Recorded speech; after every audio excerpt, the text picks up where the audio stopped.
بسم اللہ الرحمن الرحیم. ڈیئر اسٹوڈنٹس، السلام علیکم. آج ہم نیشنل بک فاؤنڈیشن فیڈرل بورڈ جماعت دہم کی اردو کی کتاب کی نظم کسان کی تشریح کریں گے. شاعر ہیں اس کے جوش ملیح آبادی. شعر نمبر 1. جھٹ پٹے کا نرم رو دریا، شفق کا اضطراب، کھیتیاں میدان خاموش غروب آفتاب. مفہوم: شام کی سرخی چھاتے ہی کھیت میدان سب خاموش ہو جاتے ہیں، سورج ڈھل جاتا ہے. اہم الفاظ کی میننگ: جھٹ پٹے شام کا وقت، اضطراب بے چینی، آفتاب سورج. تشریح: شاعر جوش ملیح آبادی بڑی فصاحت اور بلاغت کے ساتھ شام کے وقت کی منظر کشی کرتے ہیں. کہتے ہیں شام کے وقت کائنات آہستہ سے اندھیرے کی چادر اوڑھ لیتی ہے، آسمان پر سرخی سی دکھائی دینے لگتی ہے، دن کی روشنی ختم ہونے لگتی ہے، تمام مناظر قدرت، کھیت میدان، ہر شے پر سکوت طاری ہو جاتا ہے. سورج آہستہ آہستہ ڈوب رہا ہوتا ہے، نہایت پرسکون منظر ہوتا ہے. دن کی روشنی آہستہ آہستہ رات کی تاریکی میں بدل جاتی ہے. شعر نمبر 2.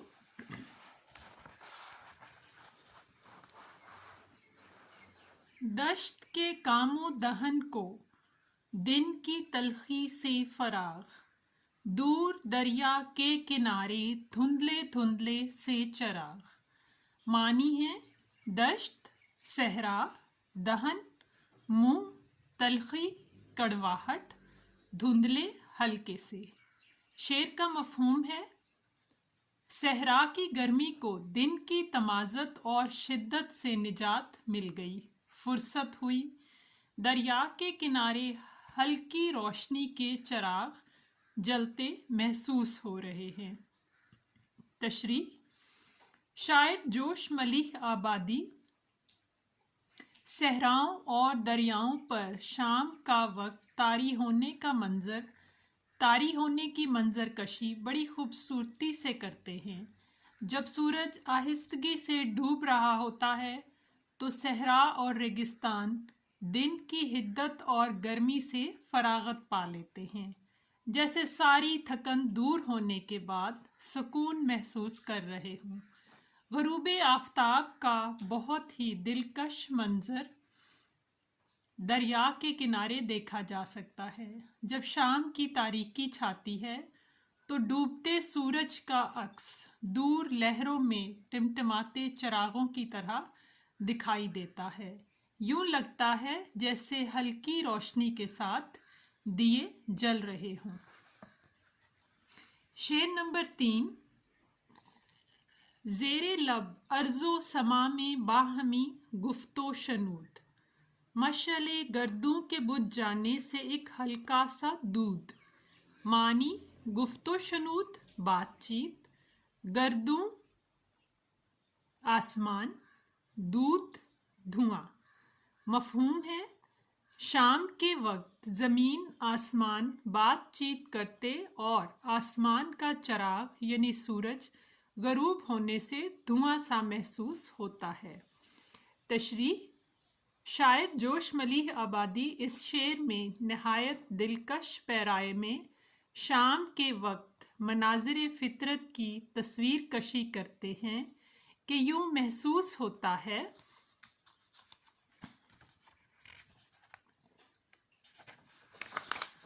جب زمین آسمان افق پر مل رہے ہیں تو آپس میں الوداعی ملاقات کرتے ہوئے بات چیت کر رہے ہیں، اور سورج ڈوبتے وقت یوں محسوس ہوتا ہے جیسے چراغ بجھ رہا ہے اور ہلکا سا دھواں باقی رہ گیا ہے، یعنی آسمان کی شمع بجھ گئی ہے. آسمان کی شمع ہے سورج. شعر نمبر 4. خامشی اور خامشی میں سنسناہٹ کی صدا، شام کی خنکی سے گویا دن کی گرمی کا گلا. معنی سنسناہٹ ہلکی سی آواز، صدا آواز، خنکی ہلکی سی ٹھنڈک، گلا شکوہ. شعر کا مفہوم: خاموشی کی ایک مخصوص سنسناہٹ سنائی دیتی ہے، شام کی ہلکی سی ٹھنڈک جیسے دن کی گرمی کا شکوہ کر رہی ہو. شعر کی تشریح ہے: شاعر جوش ملیح آبادی نہایت دل نشیں انداز میں شام کے پرسکون منظر کو بیان کرتے ہیں کہ خاموشی کی ایک مخصوص سنسناہٹ محسوس ہوتی ہے جو دل و دماغ کو پرسکون کرتی ہے، اور دن کی حدت اور گرمی ختم ہونے سے یوں لگتا ہے شام کی ٹھنڈک بھی دن کی حرارت سے شکوہ کر رہی ہو. یعنی شام کی ٹھنڈک اس قدر سکون بخشتی ہے کہ دن کی گرمی سے تکلیف محسوس کرتے ہوئے شکوہ کرتی نظر آتی ہے. شعر نمبر 5. پتیاں مخمور، کلیاں آنکھ جھپکاتی ہوئی، نرم جاں پودوں کو گویا نیند سی آتی ہوئی. معنی مخمور مدہوش، نرم جاں نازک کمزور. مفہوم: شام کے دھندلکے میں گویا پھولوں کی پتیاں نشے میں چور محسوس ہوتی ہیں اور نازک پودے اس طرح لگتے ہیں جیسے نیند سے لبریز ہیں. تشریح: شاعر جوش ملیح آبادی اس شعر میں پھولوں کی پتیوں پر، پودوں پر شام کے وقت طاری ہونے والی کیفیت کو کچھ اس انداز سے بیان کرتے ہیں کہ پھولوں کی پتیاں ہلکی سی نیند محسوس کرتے ہوئے مدہوش لگتی ہیں جیسے خمار میں ہوں، اور نرم و نازک پودے کچھ ڈھیلے پڑ جاتے ہیں، گویا نیند کے نشے میں ہیں. جوں جوں رات ہوتی ہے کلیاں آنکھیں چھپکاتی ہیں، یعنی کھلنا شروع ہو جاتی ہیں، جو صبح کے وقت مکمل کھل کر پھول بنتی ہیں. شاعر نے پتیوں، پھولوں اور پودوں پر نیند کی کیفیت کو بڑے خوبصورت انداز میں بیان کیا ہے. شعر نمبر 6 ہے: دھوپ کے جھلسے ہوئے رخ پر مشقت کے نشاں، کھیت سے پھیرے ہوئے منہ گھر کی جانب رواں. معنی جھلسے ہوئے، جلے ہوئے، مشقت سخت محنت، رواں جاری. مفہوم: کسان کا چہرہ دھوپ میں محنت کے بعد جلا ہوا لگتا ہے اور وہ کھیتوں سے گھر کا رخ کرتا ہے. تشریح: شاعر جوش ملیح آبادی اس شعر میں شام کے وقت کسان کے سارا دن مشقت کے بعد گھر لوٹنے کا ذکر کرتے ہیں کہ تمتماتی دھوپ اور گرمی میں کام کرنے سے کسان کا چہرہ جھلس جاتا ہے اور اس کے چہرے میں جلنے کے نشان اس کی سخت محنت کا ثبوت ہیں. یوں محنت و مشقت کے بعد تھکن سے چور وہ اپنے گھر کا رخ کرتا ہے. بقول شاعر: حلال رزق کا مطلب کیسان سے پوچھو، پسینہ بن کے بدن سے لہو نکلتا ہے. یہ تھا شعر نمبر 6. اب ہم شعر نمبر 7 کی تشریح کریں گے. شعر نمبر 7 ہے: یہ سماں اور ایک قوی انسان یعنی کاشتکار، ارتقاء کا پیشوا، تہذیب کا پروردگار. معنی سماں منظر، قوی طاقتور، ارتقاء ترقی، پیشوا رہنما. مفہوم: اس منظر میں کسان جیسا طاقتور انسان جو ترقی کا رہنما اور زندگی کا سامان کرتا ہے. تشریح: شاعر جوش ملیح آبادی شام کا منظر بیان کرنے کے بعد اب اپنی نظم کے عنوان کی شخصیت یعنی کسان کو خراج تحسین پیش کرتے ہیں کہ سارا دن مشقت کرتا یہ مضبوط اور طاقتور انسان ترقی کا پیش خیمہ ہے، یعنی ترقی کا دار و مدار اسی پر ہے اور یہی ہمارے جینے اور روزی کا سامان کرتا ہے۔ مراد یہ کہ فصلیں اگا کر ہمیں رزق مہیا کرتا ہے۔ اناج رہنے سہنے اور زندگی کو قائم رکھنے کا سب سے اہم جزو ہے اور اناج اگانے میں سب سے بڑا ہاتھ اسی محنتی اور جفاکش کسان کا ہے، لہٰذا ہمیں اس کا احسان مند ہونا چاہیے۔ بقول شاعر، یہ لوگ فرشتے ہیں خدا ہیں کیا ہیں، ان کے معیار پہ کیوں خود کو اتارا جائے۔ شعر نمبر 8۔ جس کے بازو کی صلابت پر نزاکت کا مدار، جس کے کسبل پر اکڑتا ہے غرور شہریار۔ معنی، صلابت مضبوطی، نزاکت نرمی، کسبل زور طاقت۔ مفہوم، کسان کی مضبوطی ہی ہمیں خوراک مہیا کر کے نازک اندام بناتی ہے اور ہم فخر محسوس کرتے ہیں۔ تشریح، شاعر جوش ملی آبادی اس شعر میں کسان جیسے قوی اور جفاکش انسان کی تعریف اس انداز سے کرتے ہیں کہ یہی وہ مضبوط شخصیت ہے جس کی محنت کی وجہ سے امراء نازک اندام ہوتے ہیں، اسی خوراک اور رزق کو استعمال کر کے پرآسائش زندگی گزار رہے ہیں۔ دنیا کے حسن و جمال کا دار و مدار کسان کی محنت پر ہے۔ لہلہاتی فصلوں کی خوبصورتی، رزق میسر آنے کی سہولت، یہ سب کسان ہی کی بدولت ہے۔ کسان کی قوت بازو پر ہی بادشاہ بھی فخر محسوس کرتا ہے۔ کسان محنت نہ کرے اور ہماری بھوک نہ مٹائے تو بھوک کے مارے سب کا برا حال ہو، یعنی کسان کی محنت پر ہی ہم فخر محسوس کرتے ہیں اور اس کے شکر گزار ہیں۔ یہ تھا شعر نمبر 8 جس کی تشریح ہم نے کی۔ اب ہم شعر نمبر 9 کی تشریح کریں گے۔ شعر نمبر 9۔ جلوہ قدرت کا شاہد، حسن فطرت کا گواہ، ماہ کا دل، مہر عالم تاب کا نور نگاہ۔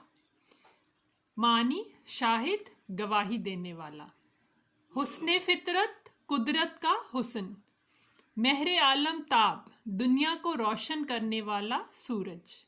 مفہوم، کسان قدرتی مناظر کا گواہ ہوتا ہے اور وہ اپنی محنت کی وجہ سے چاند سورج کا پسندیدہ ہے۔ تشریح،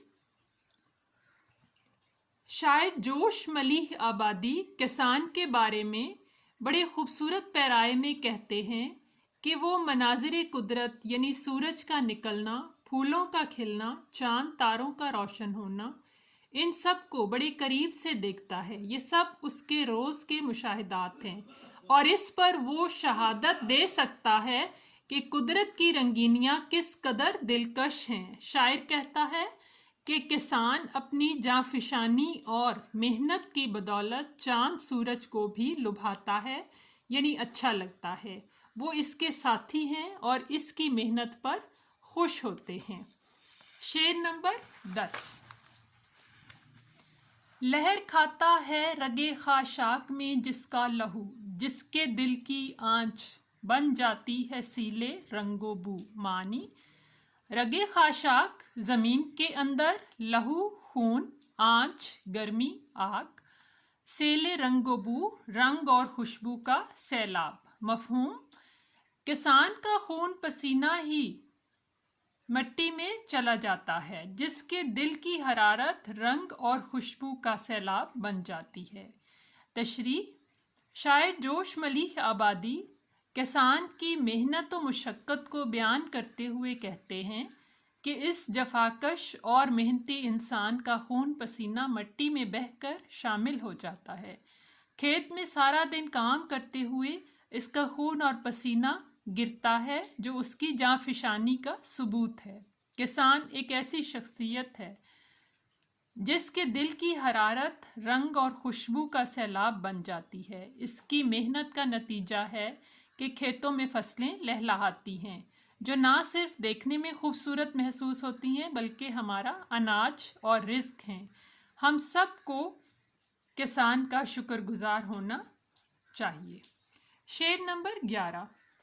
دوڑتی ہے رات کو جس کی نظر افلاک پر، دن کو جس کی انگلیاں رہتی ہیں نبض خاک پر۔ معنی افلاک فلک کی جمع آسمان، نبض خاک مٹی کے قریب۔ مفہوم رات کو موسم کی تبدیلی پر غور کرتا ہے اور دن کو مٹی کی زرخیزی دیکھتا ہے۔ تشریح۔ شاعر جوش ملیح آبادی کسان کی رات کی سوچوں اور فکر کے بارے میں وضاحت کرتے ہیں کہ یہ جفاکش انسان جو سارا دن کھیت میں محنت کرتا ہے، رات کو آسمان پر غور کرتا ہے کہ صبح موسم کی کیا صورتحال ہوگی، اسے اپنی فصلوں کے حوالے سے موسم کی فکر رہتی ہے کہ کیا بارشیں وقت پر ہوں گی، فصلوں کو مناسب پانی مل جائے گا، گرمی کی شدت کی یا سردی کے موسم کی کیا کیفیت ہوگی۔ غرض یہ کہ کسان کی فکر دراصل نسل انسانی کی فکر ہے۔ دن کے وقت فصلوں میں کام کرتے ہوئے مٹی کی زرخیزی کا جائزہ لیتا ہے، اس کے مطابق اقدامات کرتا ہے کہ کون سا بیج بونا ہے، کیا فصل اگانی ہے۔ غرض یہ کہ کسان سارا دن مشقت اور محنت میں لگا رہتا ہے۔ آخری شعر ہے شعر نمبر 12۔ بل پہ دہقاں کے چمکتی ہیں شفق کی سرخیاں، اور دہقاں سر جھکائے گھر کی جانب ہے رواں۔ معنی دہقاں کیساں، شفق غروب آفتاب کا وقت، رواں جاری چلتا ہوا۔ مفہوم شام کو جب کسان گھر کی طرف روانہ ہوتا ہے تو شام کی سرخی اسی کی بدولت چمکتی ہے۔ تشریح۔ شاعر جوش ملیح آبادی نظم کسان کے آخری شعر میں کسان کے گھر کی طرف لوٹنے کی منظر نگاری بڑے خوبصورت انداز میں کرتے ہیں کہ شام کو دور افق پر پھیلنے والی سرخی دراصل کسان ہی کی بدولت دلکش محسوس ہوتی ہے۔ کسان کی مشقت اور پھر آرام کے لیے گھر کی جانب روانگی اس آسمان پر چھائی سرخی کو حسن بخشتی ہے اور یہ نظارہ نہایت دلکش محسوس ہوتا ہے۔ یہ سرخی کسان کے لیے مشعل راہ ہے، اسے سکون بخشتی ہے اور وہ دوبارہ تازہ دم ہونے کے لیے گھر کی طرف چل پڑتا ہے۔ یہ تھی نظم کسان کی تشریح۔ امید ہے آپ کو سمجھ آ گئی ہوگی۔ ویڈیو کو لائک کریں، شیئر کریں اور میرے چینل کو سبسکرائب کریں تاکہ آپ آنے والی ویڈیوز دیکھ سکیں۔ شکریہ۔